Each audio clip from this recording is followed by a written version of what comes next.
ମୁଁ ଗୋଟେ digital love ଲେଖି ନାଇଁ ଗୋଟେ ଛୋଟ ଗପ ଟିକେ ଶୁଣିବେ ନିଶ୍ଚୟ। ପ୍ରେମର ପ୍ରଥମ ଶ୍ରେଣୀରେ ଥିଲାବେଳେ ସେ ମୋ ପାଖରେ ବସୁଥିଲା। ଆମେ ଦୁହେଁ ହାତ ଧରାଇ ଧରି ସ୍କୁଲ ମଧ୍ୟ ଯାଉଥିଲୁ।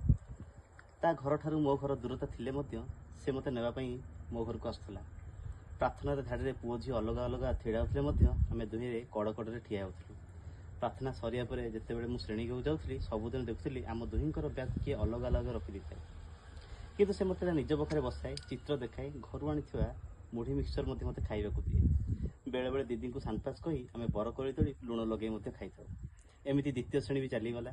ତୃତୀୟ ଶ୍ରେଣୀରେ ଦିଦି ଆମକୁ ଶ୍ରେଣୀ ଗୃହରେ ପୁଅ ଝିଅ ମିଶି ବସିବାକୁ ଅଲଗା ଅଲଗା କରିଦେଲେ।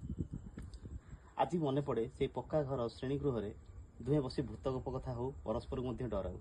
ଆଉ ବେଳେବେଳେ ଗଣିତ ଯେତେବେଳେ କ୍ଲାସ୍କୁ ଆସନ୍ତି ମୋତେ ଭାରି ଡର ଲାଗେ। ସେ ମୋତେ ସାହସ ଦେଇ କୁହେ, ତୋତେ ଦିଦି କୌଣସି ପ୍ରଶ୍ନ ପଚାରିଲେ ମୁଁ ତୋତେ ଉତ୍ତର କହିଦେବି। ହେଲେ କାହିଁକି ସେ ମୋତେ ଆଜି ଲାଗେ ସେ ମୋ ପ୍ରତି ଉଦାରତା ଥିଲା ନା ସେ ଥିଲେ ଭଲ ପାଇବା। ଏମିତି ଅଲଗା ହେଉ ହେଉ ପଞ୍ଚମ ଶ୍ରେଣୀ ବେଳକୁ ସେ ଝିଅ ପିଲା ସାଙ୍ଗେ ସହ ଖେଳିଲା। ଆଉ ଧୀରେ ଧୀରେ ମୋତେ ଭୁଲିବାକୁ ମଧ୍ୟ ଲାଗିଲା। ନା ମୋତେ ଘରକୁ ଡାକି ବସିଲା ନା ଭଲରେ ଦିପଦ କଥା ହେଲା। ଦିନେ ପଞ୍ଚମ ଶ୍ରେଣୀରେ ଥିବା ଆଲମାରିକୁ ଖୋଲି ମୁଁ ଠାକୁରଙ୍କ ନକୁଳି ଦାନା ଖାଇ ଦେଇଥିଲି। ସେ ତାହା ଦେଖି ଦିଦିଙ୍କୁ କହିଦେଲା। ମୁଁ ମାଡ଼ ମଧ୍ୟ ଖାଇଲି। ସାରା ଦିନ ସ୍କୁଲ କ୍ଲାସ୍ ସାମ୍ନାରେ ମୋତେ ଆଣ୍ଠେଇଲି। ସ୍କୁଲ ଛୁଟି ହେବା ପରେ ସେ ମୋତେ ଆସି କହିଲା, ତୁ ଏମିତି କାହିଁକି କଲୁ? ମୁଁ ରାଗରେ ଦିଦିଙ୍କୁ କହିଦେଲି। ତାର ଏମିତି ମିଠା କଥାରେ କି ଅମୃତ ଥିଲା କେଜାଣି